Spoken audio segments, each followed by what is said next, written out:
Hello, everyone. Welcome back to the Oasis. Yes, It's not an oasis right now, though. This is a miserable oasis. This is more like an igloo. Yeah, because we have not been without power for You almost mean 24 we have hours. been. It'll hit 24 hours officially in exactly actually an hour and a half. And it's cold. Will be 24 hours. So it's 47 degrees in our apartment right now. Could be worse. Could be a lot better. Yeah, it is. But what is this? Today's Tuesday. Technically supposed to be at work, but without power, it's like, well, I can't really.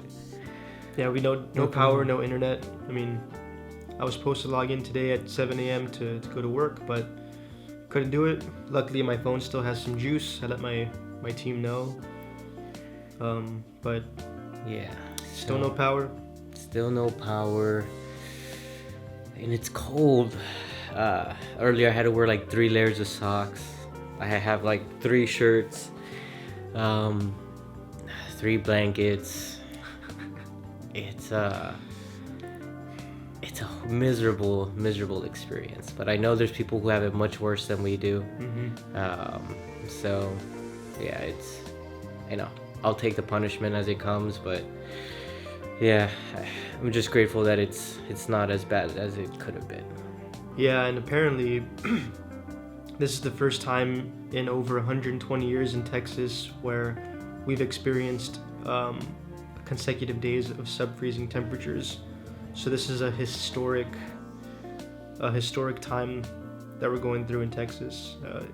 Yeah, we're seeing so much demand from the power grid, as much like as in the summer. But when people have all the air conditioning on because it gets so hot, we're not prepared, or we're not used to having that demand of electricity during the winter time for heaters. So I still can't believe it got to this point though. I mean, in 2021, like, you still don't have any kind of like backup plan or precaution in case something like this does happen.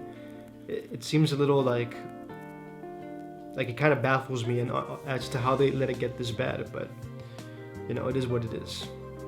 I mean, the way I see it is we're primarily a very heat-ridden state. Like, that's all we get is triple-digit heat. So I don't think anyone ever thought that it might ever get to the point where we're getting into the single-digit weather. It's one of, I don't know. For days. But it's not as if, like, because the temperature's supposed to pick back up, at the end of the week. So at the most, we're getting sub-freezing temperatures for like about a full week, I would say, right? And coupled in with ice and snow. But I mean, like, really? You couldn't prepare for 1 week of sub-freezing temperatures for a state?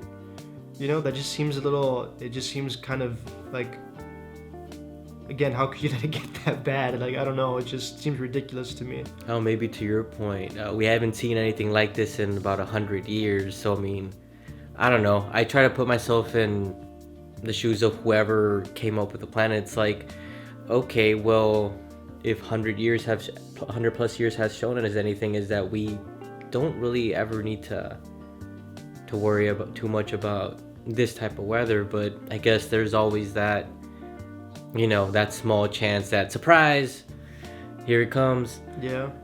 And also, it's like, of all this time, didn't one person at one point ask, well, what if it does happen? Do we have a plan? Like, what are we gonna do? And I have a feeling that most people just shrugged their shoulders and did nothing. So that's where we are now. So yeah. No stove, because that's electric power too. And I've always hated electric stoves. Man. And this just further solidifies my hatred for them. Yeah, some of my other coworkers and friends, they're still able to cook food because theirs is powered by gas. But we don't even have that, so we're just kind of roughing it right now. It feels like almost feels like we're camping, and we still got some stuff to munch on though. But our primary like this guy has a whole bunch of like, fish and protein in the freezer that's probably gonna go bad soon. Or I mean, I could just put it outside on the balcony, and I think that'll be just as cold as it would be in the freezer. That's very true. You probably should have already done that, Yeah. but that would require us opening. Yeah, the letting door, in the cold. letting in the cold air. So that's not good. Yeah, it's a learning experience. We were very unprepared for this. As was all of Texas. Yeah, I mean, I kind of wish I had a candle so that I can like at least maybe make hot dogs over the flame, the little tiny flame, slowly cook the. Maybe make some marshmallows, maybe some s'mores, or just roast some marshmallows over a candle. Because luckily we still have the studio light thing. It's the battery pack still has juice in it, so we still have that. And then he has his other smaller light that is also powered on, or it also has juice in the batteries. Yeah. We were using a power bank for our phones, but that seemed to have. I think the cold temperature got to it. Yeah, for some reason, like it's showing that it's still getting charged from the sun, but whenever we try to plug in a device, it seems like it's trying to give it power, but then it just shuts off immediately. So I'm not sure if maybe we tapped it out earlier, and it's really low on energy, or like he said, it just got too cold to the point where like it's just not functioning properly. That's why I'm keeping my Switch warm. I put it underneath all my blankets so it doesn't get too cold, just in case. Why didn't you tell me? Shit, I should have done that with mine. Whoops, I Thanks forgot. a lot. I forgot. But anyway, if things get like really bad, we can always go out to my car, which still, well, I'm assuming still turns on. I mean, it turned on 2 days ago, or yesterday. Was it yesterday? So it was Sunday, right? Yeah. Yeah. So it turned on then. Takes some time to warm up, but yeah. Anyway. Yeah. Trying to see if there's anything else. And then our grocery stores. Some of them are open. They only opened for a couple of hours. They're open only for a couple of hours, but even then, there's already images of huge lines of people waiting to be let in, especially to HEB. Yeah, I'm pretty sure all of them though are like that. Walmart, HEB, the smaller grocery stores like maybe Sprouts and all those. Yeah, it's kind of crazy, but we'll get through this. Yeah. Some in better shape than others, which sucks. Yeah. But all things considered, we are fortunate enough to have as many blankets as we do. We can layer up.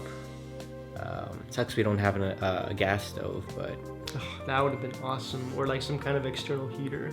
But at the same time, like, I mean, you never think this is gonna happen, and it's like we never thought that we'd lose power either. Yeah.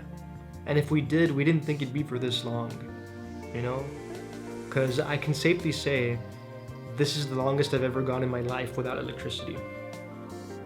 Yeah. I mean, I can't remember if it's been the longest, but I know it's not the first time I've been in a situation where it's like really, really cold. But yeah, it's not having, not having the ability to cook is killing me, But yeah, it's miserable, but yeah.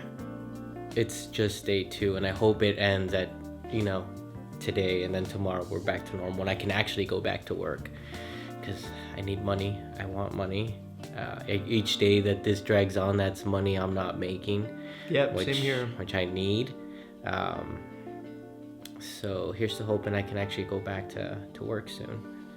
But yeah, that's just our little update for Tuesday. What's today's date? Tuesday I think it's the 15th. Tuesday the 16th. 16th. Okay, 16th. The 16th. Yeah. So until then, guys, thank you for joining us, and I'd like do the typical like hands out of the hoodie thing, but they got too cold and now they're in the little pouch. So thank you, and we hope you guys come back to the Oasis.